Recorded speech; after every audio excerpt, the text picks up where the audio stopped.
Aquella tarde, mirando el banco de madera solitario en el patio, entendí que uno solo sabe el valor de un padre cuando se convierte en uno.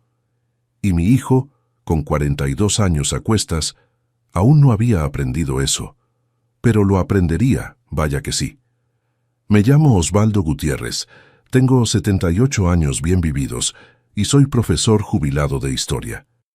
Pasé más de 40 años dentro del aula en Ciudad de México, enseñando sobre revoluciones y transformaciones del mundo, pero nunca imaginé que la revolución más dolorosa de mi vida ocurriría dentro de mi propia casa, por manos de la sangre de mi sangre.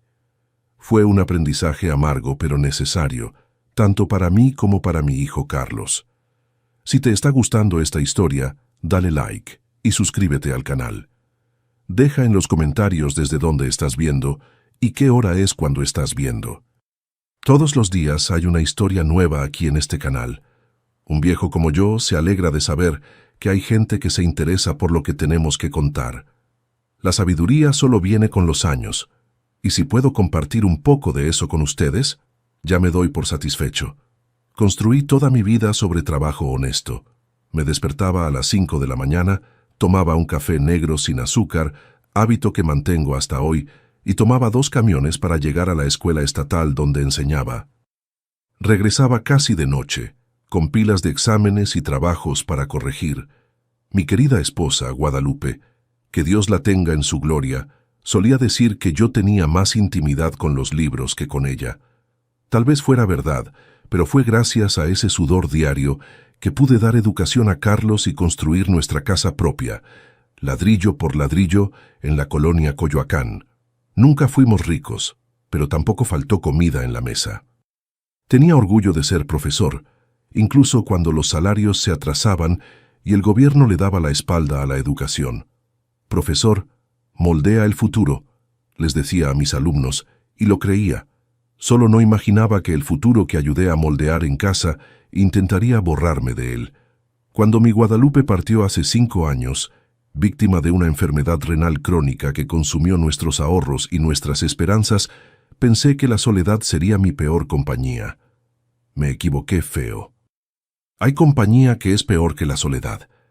Y esa lección la aprendí cuando Carlos golpeó mi puerta con las maletas en la mano, diciendo que su matrimonio había terminado y necesitaba un lugar para quedarse solo por unos meses. Y así comenzó el capítulo más triste de mi vejez, pero también el que me devolvió la dignidad. Nací en el interior de Michoacán, en un pueblito llamado Paracho, tierra de artesanos y músicos. Mi padre trabajaba con artesanías y mi madre cuidaba de 7 hijos. Yo era el quinto. La vida era simple, pero nunca nos faltó lo esencial. Recuerdo el olor de la lluvia en la tierra rojiza, las mañanas frías de invierno, cuando la neblina cubría todo de blanco, y el calor del brasero que reunía a toda la familia. Fue allí donde aprendí el valor del trabajo y del estudio. A los 16 años, gané una beca para estudiar en el Colegio de los Padres en Ciudad de México. Mi padre vendió 2 parcelas de tierra para mandarme a la capital. El estudio es la única herencia que nadie te quita, decía con ese acento cargado de los campesinos. Y me tomé aquello en serio. Estudié como nunca. Me convertí en profesor. Hice la universidad por la noche mientras daba clases de día. Me especialicé en historia de México y de América Latina. El salón de clases era mi reino.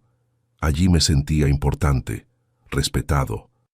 Los alumnos me llamaban profesor Osvaldo, incluso fuera de la escuela. Algunos, hoy ya con canas como las mías, todavía me paran en la calle para agradecerme. Usted cambió mi vida, dicen, y eso no tiene precio. Mi rutina era sagrada. Despertar antes del sol, preparar clases, corregir exámenes hasta tarde en la noche. Los fines de semana iba al colegio, incluso sin clases, solo para organizar la biblioteca o ayudar en los eventos. Fue en una de esas ferias de ciencias que conocí a Guadalupe. Era enfermera y había ido a dar una charla sobre primeros auxilios, linda, de bata blanca y ojos castaños que parecían sonreír antes que la boca. Me enamoré al instante. Tomé valor y la invité a tomar un café después de su charla. Nos casamos 6 meses después en una ceremonia sencilla en la iglesia de la colonia. Nuestra vida juntos fue de mucha lucha, pero también de mucho amor. Vivimos de alquiler los primeros 10 años. Ahorramos cada centavo posible. Cuando Carlos nació en 1983, todavía vivíamos en un apartamento pequeño, pero ya teníamos un terreno comprado en Coyoacán. Fue allí donde, con mucho sacrificio, construimos nuestra casa. Yo mismo ayudaba a los albañiles los fines de semana, cargando ladrillos y haciendo mezcla. Guadalupe, incluso con Carlos pequeño, economizaba en el supermercado para comprar material de construcción. Tardamos casi 5 años en terminar la casa. Cada habitación tiene una historia. La sala amplia, con espacio para recibir a los amigos y alumnos que venían a estudiar. La cocina grande, donde Guadalupe hacía aquel mole que era famoso en el vecindario. El cuarto de Carlos, con un escritorio especial que compré usado y restauré para las noches de estudio. ¿Y el patio? El patio con aquel árbol de guayaba que planté cuando nos mudamos y que hoy da sombra abundante. Fue debajo de él que coloqué el banco de madera de encino que hice con mis propias manos.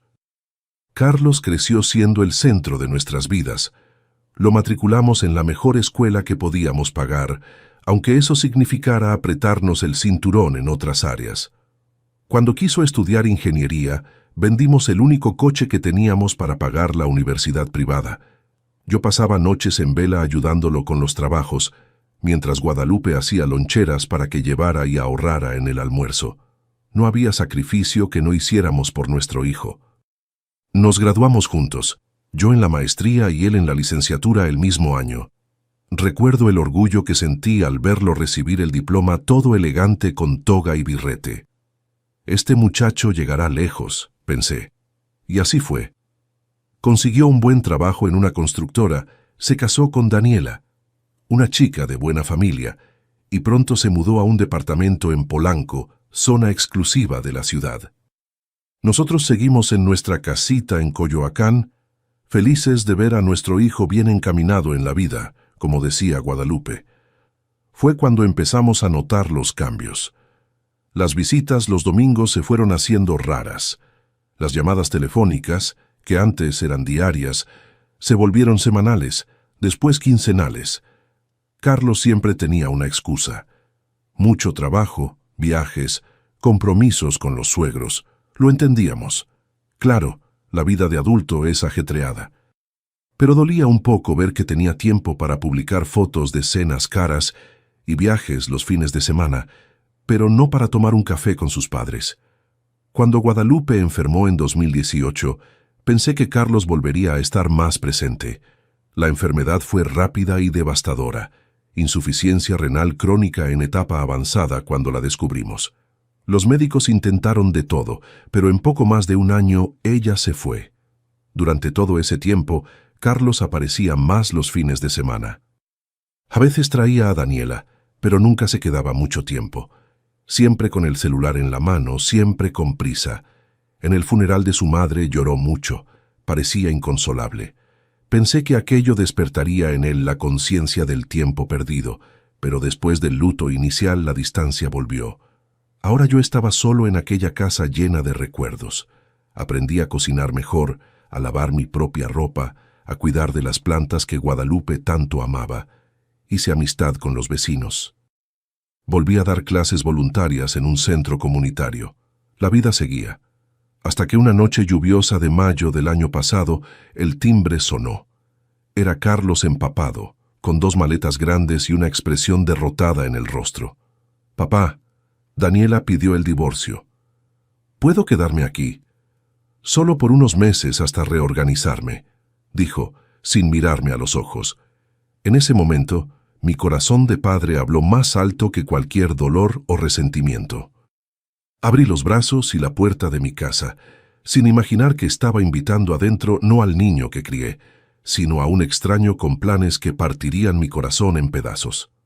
Al principio, tener a Carlos de vuelta en casa parecía una bendición. La soledad que me acompañaba desde la partida de Guadalupe había dado una tregua. Volví a cocinar para 2, a oír pasos por la casa además de los míos. a tener con quien charlar a la hora de la cena. En los primeros días parecía el muchacho de antes. Ayudaba a lavar los platos, contaba historias del trabajo, hasta veía conmigo aquellos documentales de historia que Guadalupe encontraba aburridos, pero pronto percibí que algo estaba diferente. Carlos ya no era aquel chico que yo conocía. La vida en la gran ciudad, el matrimonio fracasado o tal vez la ambición. No sé decir con certeza qué cambió a mi hijo. Empezó a llegar tarde, muchas veces oliendo a alcohol. Dejaba la toalla mojada encima de la cama, la ropa esparcida por el cuarto, platos sucios en el fregadero. Al principio lo pasé por alto. Está pasando por un momento difícil, pensé conmigo mismo. Pronto mejorará. Me fui transformando, sin darme cuenta, en un empleado dentro de mi propia casa. Me despertaba temprano para hacer café recién hecho para Carlos, lavaba y planchaba sus camisas de vestir, hasta le llevaba el desayuno en bandeja cuando decía estar muy cansado para levantarse. Mi rutina de décadas se puso de cabeza para acomodar sus necesidades. Papá, ponemos el contrato de Internet solo a mi nombre. Es que la empresa a veces paga una parte para que trabajemos desde casa. Me pidió un miércoles, mientras preparaba un arroz con pollo para la cena. Claro, hijo, respondí sin pensarlo mucho. Después vino el pedido de cambiar la cuenta de luz, luego la de agua, siempre con una justificación que parecía razonable. Yo, en mi ingenuidad de padre que quiere agradar, aceptaba todo. Fue en junio que las cosas empezaron a ponerse más extrañas. Carlos trajo a un amigo abogado a cenar. Los dos estuvieron horas conversando en voz baja en el porche y cada vez que me acercaba con café o galletas, cambiaban de tema. Es solo un problema del trabajo, papá. Cosa burocrática, Carlos explicó cuando pregunté. Pero no me tragué esa historia. Profesor por tantos años, aprendí a reconocer cuando un alumno está mintiendo. Esa misma semana encontré algunos papeles en la impresora. Eran investigaciones sobre prescripción adquisitiva familiar, abandono de inmueble, transferencia de bienes. Me intrigué, pero no comenté nada. Comencé a prestar más atención a los movimientos de Carlos por la casa. Empezó a hacer reformas pequeñas sin consultarme. Cambió la cerradura del portón y olvidó darme la llave nueva. Movió los muebles de la sala del lugar, guardó las fotografías antiguas, incluyendo el portarretratos con la foto de mi boda con Guadalupe en el fondo de un armario. Cuando cuestioné, la respuesta era siempre la misma. Solo estoy modernizando un poco la casa, papá. Este lugar parece un museo. Yo siempre respondía en broma, pues yo soy una pieza de museo, hijo. Y reíamos, pero por dentro algo me corroía. Era mi casa construida con el sudor de mi trabajo y de su madre. Cada mueble, cada cuadro en la pared, cada maceta tenía una historia, un recuerdo. Una tarde encontré a Carlos midiendo las habitaciones de la casa con una cinta métrica. ¿Qué estás haciendo, hijo? Ah, solo curiosidad, papá. Quería ver si cabe un sofá nuevo aquí. Pero yo sabía que no era solo eso. Había algo más ocurriendo, algo que él no quería contarme. En julio, llegó un hombre diciendo que venía a evaluar el inmueble. Yo estaba solo en casa y no había sido avisado de nada. Debe haber algún error, señor. No pedí ninguna evaluación, dije confundido. Fue el señor Carlos quien programó la cita. Él no está. Despedí al hombre educadamente y llamé a Carlos al trabajo. Evadió el tema.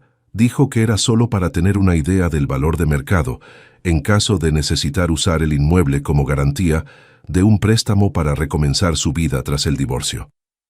Pero esta casa es nuestra historia, hijo. No es solo un inmueble, argumenté. Papá, es solo una evaluación. No voy a vender nada. Relájate. Esa noche cenamos en silencio. El ambiente estaba tenso entre nosotros.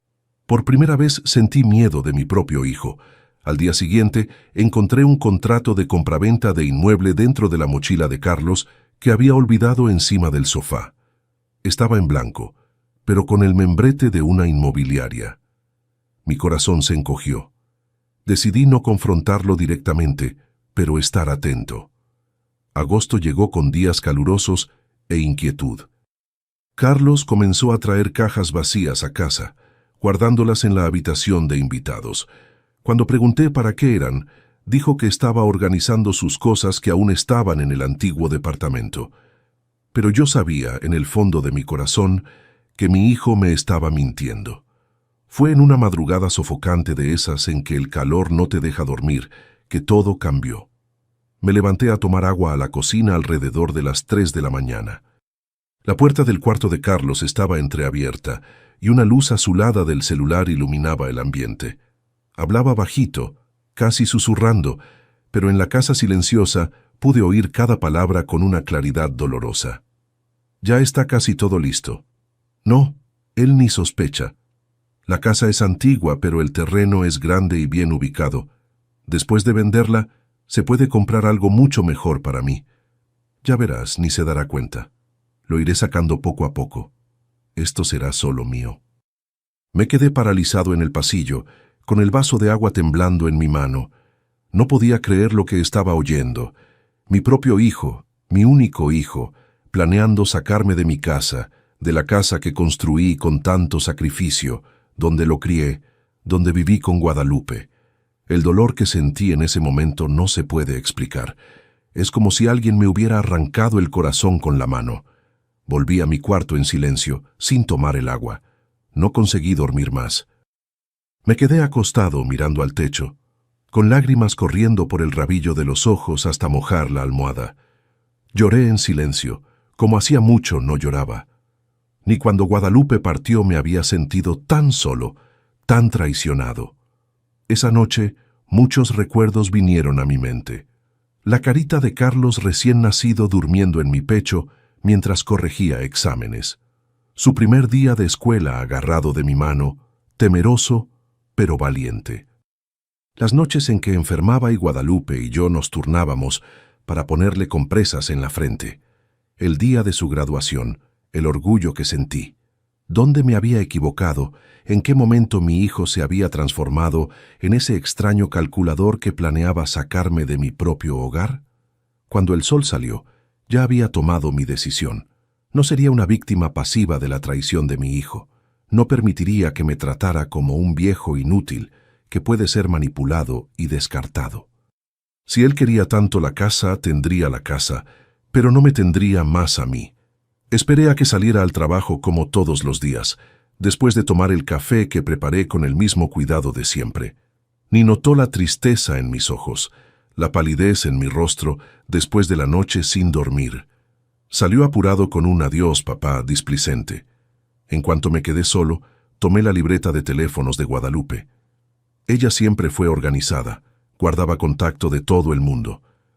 Encontré el número de Miguel, un antiguo alumno mío que se había convertido en abogado. Le llamé y pedí que viniera con urgencia. Miguel llegó en menos de una hora, preocupado por mi tono de voz al teléfono. Le conté todo, sin omitir ningún detalle. La vergüenza que sentí al revelar que mi propio hijo quería darme un golpe fue casi tan dolorosa como el descubrimiento en sí. Profesor Osvaldo, esto es gravísimo. ¿Está seguro absolutamente de lo que oyó? Lo estoy, Miguel. Lo oí con estos oídos que la tierra ha de comer un día. Mi hijo quiere sacarme de aquí, de mi propia casa. Miguel se indignó. Siempre fue un buen muchacho, de esos que llevan valores. Me explicó que legalmente yo estaba protegido, pues la casa estaba a mi nombre, con la documentación al día, pero que Carlos podría intentar algún tipo de engaño, tal vez haciéndome firmar papeles sin que percibiera el contenido real. ¿Qué quiere hacer, profesor? Podemos presentar una medida preventiva, notificarle, pero yo ya tenía un plan que enseñaría a mi hijo una lección que ningún salón de clases podría. Miguel, necesito que me ayudes con algunas cosas. En los 2 días siguientes, mientras Carlos estaba en el trabajo, puse mi plan en práctica. Primero, Miguel me ayudó a encontrar un lugar seguro para vivir. Recordé a un antiguo colega profesor, Aristeo, que se había mudado a una pequeña ranchería en Xochimilco, en las afueras de la Ciudad de México. Él siempre decía que tenía una cabaña en el fondo de la propiedad, donde solía hospedar amigos. Le llamé, expliqué la situación sin entrar en muchos detalles. La vergüenza todavía me corroía por dentro. Osvaldo, Esa cabaña es tuya por el tiempo que necesites. Ven cuando quieras, mi amigo, dijo con aquella generosidad que siempre caracterizó nuestra amistad de más de 4 décadas. Con la vivienda resuelta, pasé a la segunda parte del plan. Miguel me presentó a Sergio, dueño de una empresa de mudanzas y vaciado de inmuebles. Le expliqué lo que quería hacer. Don Osvaldo, ¿está seguro? ¿Vaciar la casa entera? ¿Toda? Sergio, quiero que quede solo un banco de madera en el patio debajo del árbol de guayaba. El resto pueden donarlo a instituciones benéficas. Quedamos para el viernes. Carlos había mencionado que tendría una reunión después del trabajo con los colegas y llegaría tarde. Sería el momento perfecto. Pasé el jueves separando algunas cosas personales que no podría dejar atrás. Fotos de Guadalupe, nuestro álbum de bodas, documentos importantes, alguna ropa. No era mucho, cabía en 2 maletas pequeñas. El resto, muebles, electrodomésticos, vajilla, libros, todo quedaría atrás. En la mañana del viernes, después de que Carlos saliera para el trabajo, me senté a la mesa de la cocina y escribí una carta. Las palabras salían con dificultad, embargadas por la emoción. Varias veces tuve que parar, secar las lágrimas que empañaban mis lentes, respirar profundo y continuar. Cuando terminé, doblé el papel cuidadosamente y lo coloqué en el bolsillo de la camisa junto al pecho. A las 10 de la mañana, Sergio llegó con un camión y 3 ayudantes. Trabajaron rápido y en silencio, respetando el dolor estampado en mi rostro. En pocas horas, la casa donde viví por más de 30 años estaba vacía. Las paredes desnudas guardaban solo los ecos de las risas, conversaciones y sueños que un día las llenaron. ¿A dónde llevamos estas cosas, don Osvaldo?, preguntó Sergio. Mitad al asilo de ancianos San Vicente y el resto a la Asociación de Apoyo a las Familias Necesitadas de Tlalpan. Tengo amigos en ambos lugares que ya están esperando la donación. Mientras el camión partía con las pertenencias de toda una vida, me quedé solo en la casa vacía. Caminé lentamente por cada habitación, despidiéndome. En el cuarto que fue mío y de Guadalupe, toqué la pared donde solía estar nuestra cama. En el cuarto de Carlos vi las marcas en la pared, donde medíamos su altura en cada cumpleaños. En la cocina, casi pude sentir el olor del pan de elote que Guadalupe hacía los domingos. Cada centímetro de aquella casa contaba una historia de nuestro amor, de nuestros sacrificios, de nuestra familia. Cuando llegué al patio, miré el banco de madera bajo el árbol de guayaba. Lo había construido con mis propias manos cuando nos mudamos a la casa. Era de encino macizo, madera rara y resistente. Guadalupe solía sentarse allí en las tardes de verano, haciendo crochet y observando a Carlos jugar. Después de que ella partió, el banco se convirtió en mi refugio donde pasaba horas leyendo o simplemente recordando. Saqué la carta del bolsillo, la leí una última vez y la coloqué cuidadosamente sobre el banco. Está entregada, susurré al viento. Volví adentro, tomé mis 2 pequeñas maletas y llamé a un taxi. Mientras esperaba en la acera, miré una última vez la fachada de la casa. El taxi llegó. Puse las maletas en el maletero y entré. El conductor preguntó a dónde íbamos. A Xochimilco, respondí. A un nuevo comienzo. Cuando llegué a la ranchería de Aristeo, él me esperaba en la entrada. No hicimos preguntas, no hablamos sobre lo que había sucedido. Simplemente me abrazó, un abrazo fuerte de amigo verdadero, y me condujo hasta la cabaña en el fondo de la propiedad. Era un lugar sencillo, pero acogedor. Una sala pequeña con chimenea, un dormitorio confortable, un baño limpio y una cocina compacta, pero funcional. Por las ventanas se podía ver el huerto de mangos que Aristeo cultivaba con tanto cariño, y al fondo las montañas cubiertas por árboles. Siéntete como en casa, Osvaldo. Esta es tu casa ahora, por el tiempo que quieras. Agradecí con un nudo en la garganta y comencé a deshacer las maletas. Aristeo me dejó solo, entendiendo que necesitaba espacio para procesar todo lo que estaba sucediendo. Mientras organizaba la poca ropa en el armario, miré el reloj. Eran casi las 8 de la noche. Carlos probablemente ya estaba llegando a casa, o llegaría pronto.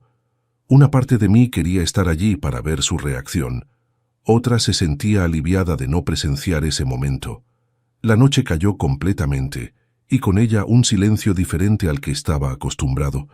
No había el ruido de los coches pasando en la calle, ni el sonido de la televisión del vecino, solo el canto de los grillos y el viento suave meciendo las hojas de los árboles. Era un silencio de paz, no de soledad. Preparé un té de manzanilla. Guadalupe siempre decía que no había nada mejor para calmar el espíritu. Me senté en el pequeño porche de la cabaña. Las estrellas brillaban intensamente en el cielo, lejos de la contaminación lumínica de la ciudad. Fue en ese momento de quietud que mi celular sonó. Era el número de Carlos. Dejé que sonara, sonara, sonara, hasta que la llamada cayó. Segundos después, llamó nuevamente, y otra vez, y otra vez, y otra vez. Al sexto intento, contesté. ¿Dónde estás? ¿Qué pasó con la casa? ¿Dónde están mis cosas? Su voz era puro desespero y rabia. Mantuve la calma, como siempre hice en mis años de aula cuando un alumno perdía el control.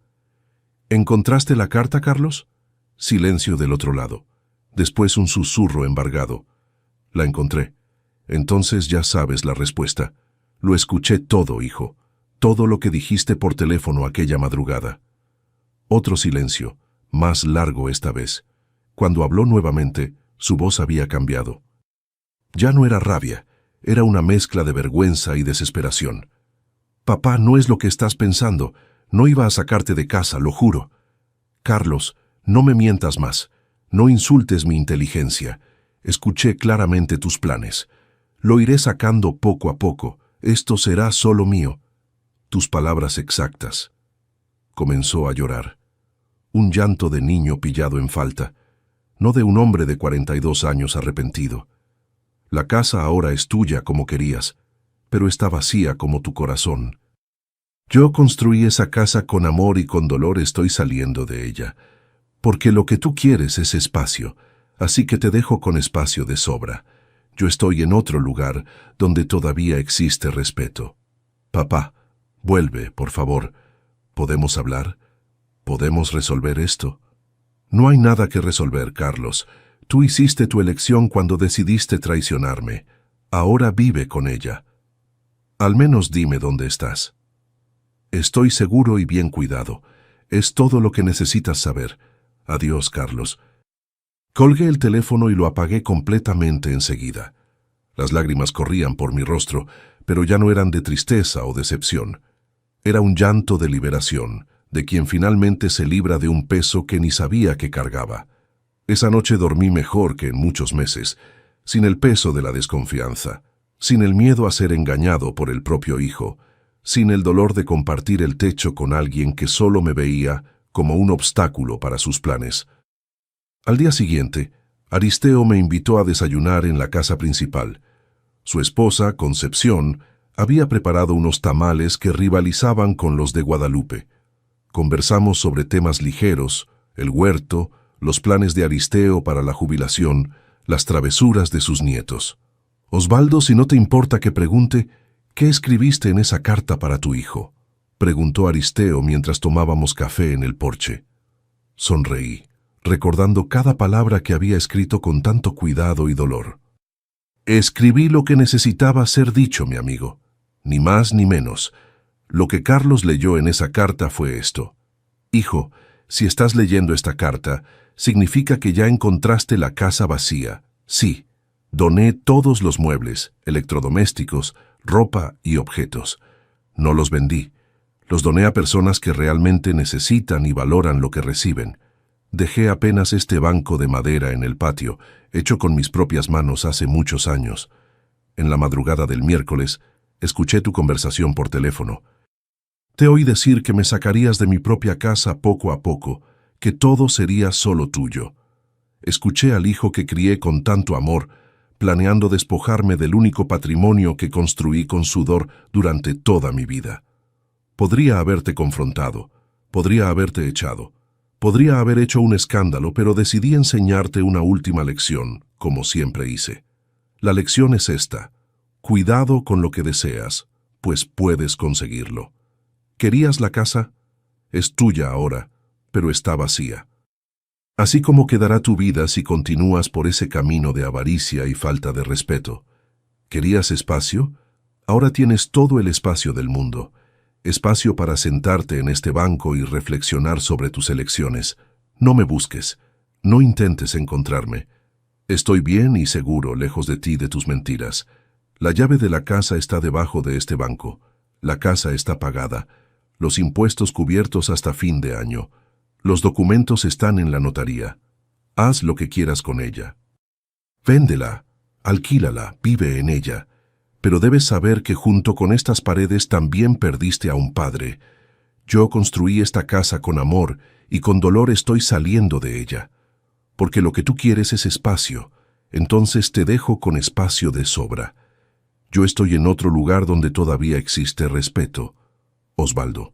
En la semana siguiente a mi desaparición, Carlos movió cielo y tierra para encontrarme. Llamó a todos mis conocidos, fue a la escuela donde daba clases, contactó a exalumnos, llegó incluso a presentar una denuncia por persona desaparecida, pero mis amigos verdaderos, aquellos que sabían dónde estaba, mantuvieron el secreto, no por maldad o venganza, sino por respeto a mi decisión. La noticia corrió por el vecindario. El hijo del profesor Osvaldo se había quedado con la casa, pero el padre había desaparecido. Algunos decían que me había ido al extranjero, otros que me había mudado a la costa, otros incluso que estaba en un asilo. Nadie sabía con certeza, y yo preferí mantenerlo así. Carlos siguió llamándome por semanas. Al principio no contestaba, después empecé a atender raramente, solo para decir que estaba bien y pedir que no me buscara más. Él suplicó, lloró, prometió cambios, pero mantuve mi posición. Algunas heridas son demasiado profundas para ser curadas con simples palabras. Un mes después, supe por Miguel, que continuaba visitándome regularmente, que Carlos había puesto la casa en venta. La noticia no me sorprendió, ni me dolió. Esa casa ya no era mi hogar. Mi hogar ahora era la pequeña cabaña en Xochimilco, con su silencio acogedor y la vista hacia las montañas. 3 meses después de mi salida, la casa fue vendida. Carlos usó parte del dinero para comprar un departamento más pequeño en el mismo barrio donde vivía antes del divorcio. El resto, según me informó Miguel, lo depositó en una cuenta de ahorro a mi nombre. Rechacé el dinero, pidiendo a Miguel que informara a Carlos que no quería nada de él. «Profesor, parece realmente arrepentido», comentó Miguel en una de sus visitas. «El arrepentimiento es el comienzo, Miguel, pero no es suficiente. Algunas lecciones necesitan tiempo para ser completamente aprendidas». La vida en la cabaña era sencilla, pero gratificante. Comencé a ayudar a Aristeo en el huerto. Descubrí que tenía habilidad para trabajar con los árboles de mango. Volví a dar clases de historia como voluntario en una escuela rural cercana. Hice nuevos amigos, encontré nuevos intereses. El dolor de la traición de Carlos todavía estaba ahí, pero ya no consumía mis días. 6 meses después de mi partida recibí una visita inesperada. Era una tarde de domingo. Estaba leyendo en el porche cuando un coche desconocido se detuvo en la entrada de la ranchería. Aristeo fue a atender y minutos después vino hasta mí. «Osvaldo, es tu hijo. Está en la entrada pidiendo hablar contigo. ¿Qué quieres que le diga?» Mi corazón se aceleró. Por un momento pensé en decirle a Aristeo que dijera que no estaba o que no quería verlo. Pero algo dentro de mí, tal vez la voz de Guadalupe, que siempre creyó en la capacidad de las personas para cambiar, me hizo tomar otra decisión. «Déjalo entrar, Aristeo, pero dile que solo tiene 10 minutos». Aristeo asintió y fue a buscar a Carlos. Me quedé sentado en el porche observando la llegada de mi hijo. Parecía más delgado, con ojeras profundas y una expresión de cansancio que nunca había visto antes. Cuando me vio, sus ojos se llenaron de lágrimas. «Papá, 10 minutos, Carlos, es lo que tienes». Se sentó en la silla a mi lado, visiblemente nervioso. Por unos instantes permaneció en silencio, como si organizara sus pensamientos. «Papá, vine a pedirte perdón. Sé que lo que hice es imperdonable, pero necesito que sepas que me arrepiento profundamente. Cada día sin ti ha sido un infierno. La casa vacía me enseñó la lección más dura de mi vida. ¿Y cuál fue esa lección, Carlos? Tragó saliva, secó una lágrima con el dorso de la mano. Que las cosas no tienen valor sin las personas que amamos, que ninguna casa, por más bonita o bien ubicada, vale la pena si estamos solos en ella. Quedamos en silencio por algunos momentos. El canto de los pájaros y el susurro de las hojas al viento llenaban el aire. El banco de madera que dejaste. Me sentaba en él todas las noches, leyendo y releyendo tu carta, tratando de entender cómo pude caer tan bajo, cómo pude traicionar la confianza de la única persona que siempre estuvo a mi lado incondicionalmente. ¿Y llegaste a alguna conclusión? Sí, que me convertí exactamente en el tipo de persona que tú y mamá siempre me enseñaron a no ser. Codicioso, egoísta, ingrato. Olvidé todos los valores que ustedes me transmitieron. Más silencio. Esta vez fui yo quien lo rompió. ¿Sabes, Carlos? Ese banco no fue lo único que dejé atrás. ¿Qué más, papá? La esperanza. La esperanza de que un día entenderías la gravedad de lo que hiciste e intentarías arreglarlo no por interés, sino por verdadero arrepentimiento. La cuestión es, ¿cómo puedo saber si tu arrepentimiento es genuino? Sacó algo del bolsillo de su chaqueta. Era una pequeña caja de madera tallada a mano. Te traje algo, papá. Me entregó la caja. Al abrirla sentí que mi corazón fallaba un latido. Dentro había un pedazo del banco de madera transformado en un pequeño portarretratos. En él, una foto mía con Guadalupe el día de nuestra boda. El banco ya no existe, papá. Lo rompí en pedazos pequeños y estoy transformando cada uno en algo especial. Este es el primero. Quería que supieras que nunca más olvidaré de dónde vengo, lo que tú y mamá me enseñaron, los sacrificios que hicieron por mí. Tomé el pequeño portarretratos, pasando los dedos por el contorno de la madera. Podía sentir el trabajo manual, el cuidado en cada detalle. ¿Tú hiciste esto? Sí. Empecé a hacer carpintería. Es terapéutico. Me ayuda a pensar, a procesar todo lo que pasó. Miré a los ojos de mi hijo, buscando señales de mentira o manipulación, pero todo lo que vi fue dolor, arrepentimiento y una frágil esperanza de reconciliación. Tus 10 minutos terminaron, Carlos. Bajó la cabeza resignado y comenzó a levantarse. Pero puedes volver el próximo domingo, tal vez para la comida. Concepción, la esposa de Aristeo, hace unos chiles rellenos que a tu madre le encantarían. Su rostro se iluminó con una mezcla de sorpresa y alivio. ¿En serio, papá?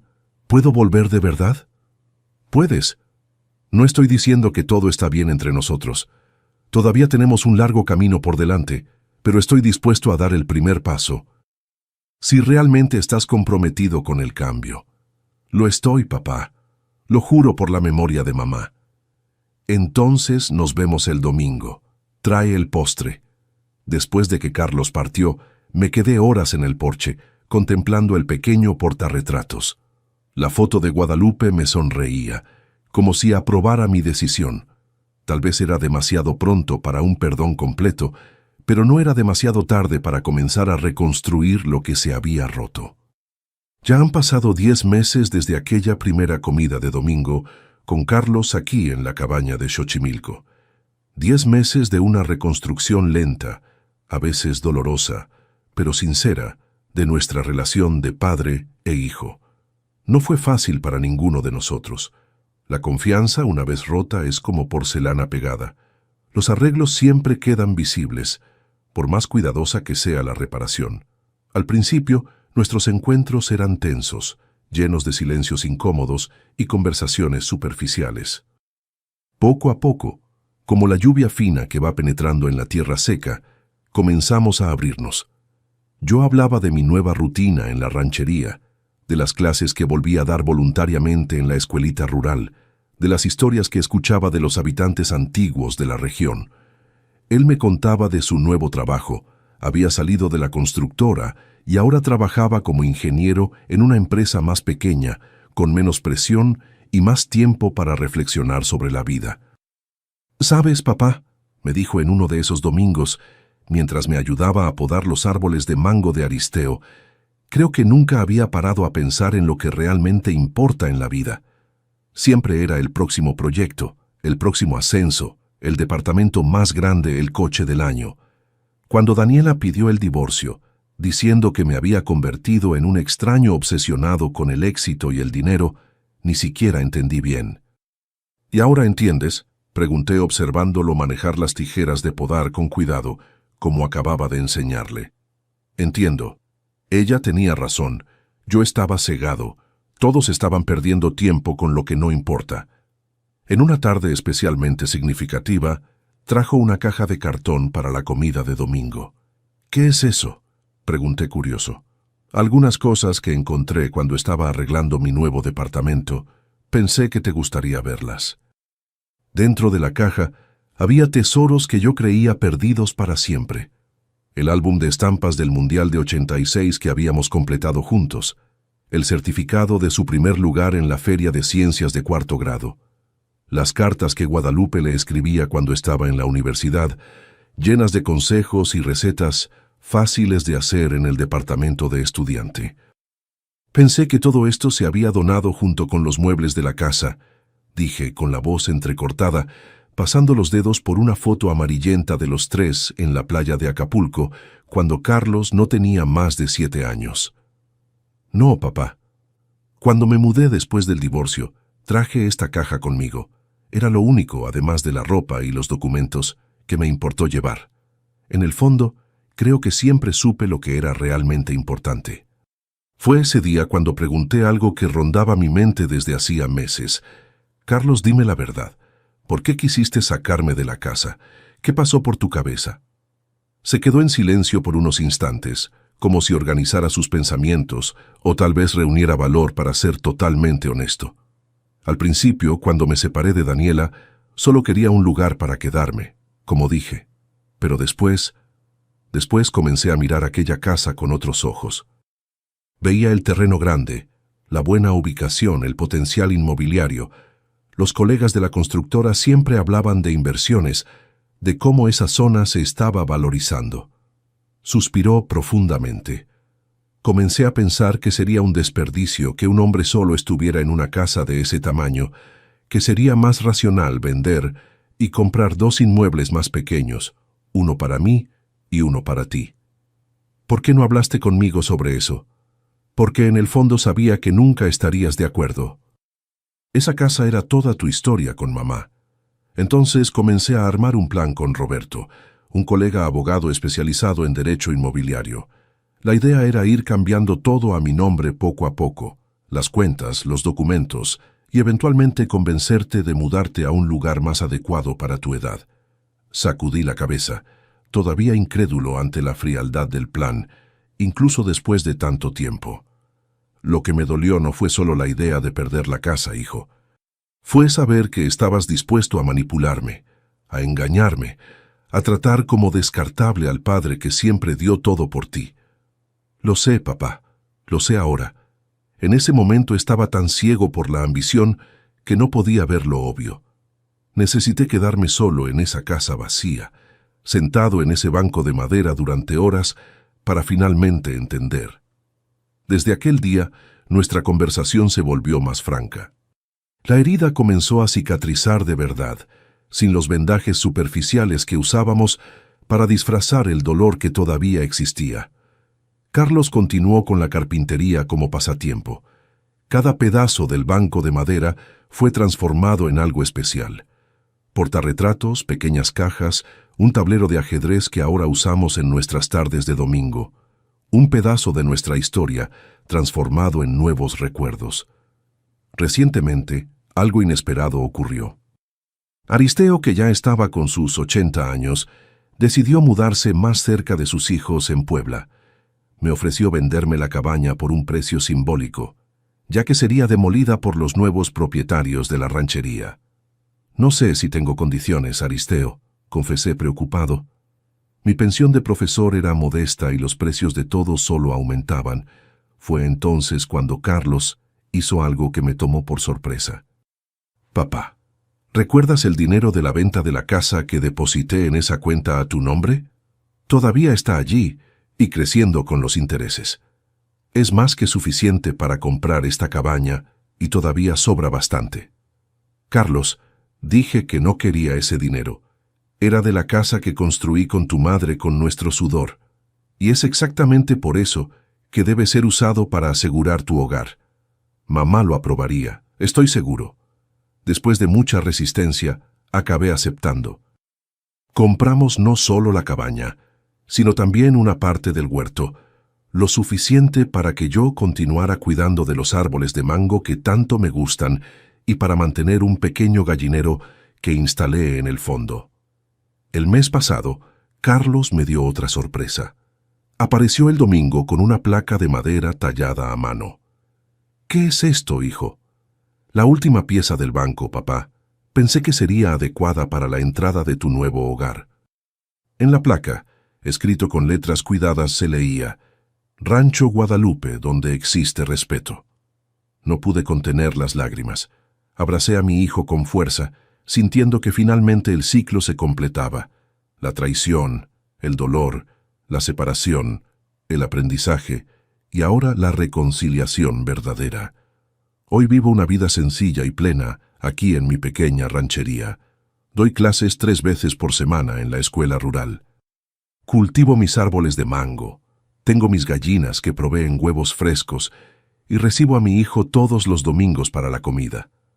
A veces trae a una novia nueva que conoció, una chica sencilla, profesora de matemáticas, muy diferente de las mujeres con las que solía salir. Otras veces viene solo y pasamos la tarde jugando ajedrez o simplemente conversando en el porche, observando la puesta del sol detrás de las montañas. Carlos cambió. Ya no es aquel hombre obsesionado con el estatus y el dinero. Sigue siendo un buen ingeniero, pero ahora dedica parte de su tiempo a un proyecto social que ayuda en la construcción de casas populares. Aprendí de ti, papá, que una casa no son solo paredes y techo, es el amor que existe dentro de ella, me dijo recientemente. En cuanto a mí, aprendí que incluso en las situaciones más dolorosas, podemos encontrar una oportunidad para crecer. La traición de Carlos fue el momento más difícil de mi vida, después de la pérdida de Guadalupe, pero también fue lo que nos permitió reconstruir nuestra relación sobre bases más sólidas, más verdaderas. A los 78 años, entendí que perdonar no significa olvidar o fingir que nada pasó. Perdonar es elegir no dejar que el rencor defina quiénes somos y cómo vivimos. Es abrir espacio para nuevas historias, para nuevos comienzos. Aquella noche en que descubrí los planes de mi hijo, pensé que estaba perdiendo todo. Hoy sé que gané mucho más de lo que jamás imaginé. Gané la oportunidad de conocer la fuerza que existe dentro de mí. Gané la oportunidad de ver a mi hijo crecer como ser humano, incluso después de adulto.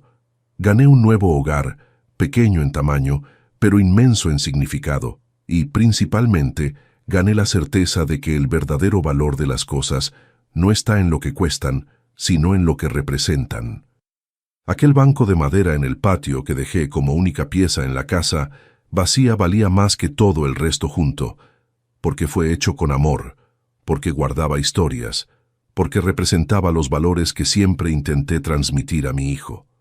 Hoy, sentado en el porche de mi cabaña, observando las montañas a lo lejos y esperando a Carlos llegar para nuestra comida de domingo, siento una paz que pensé que jamás volvería a sentir. La vida, mis amigos, está hecha de elecciones. Podemos elegir la amargura o la esperanza. Yo elegí la esperanza y no me arrepiento ni por un segundo. Gracias por escucharme hasta aquí. Si te gustó, dale like y suscríbete al canal. Quien vio hasta el final, comenta ahí abajo la palabra renacimiento y no dejes de ver las otras historias aquí del canal. Aquí en la pantalla hay 2 que te van a gustar. Un abrazo de este viejo.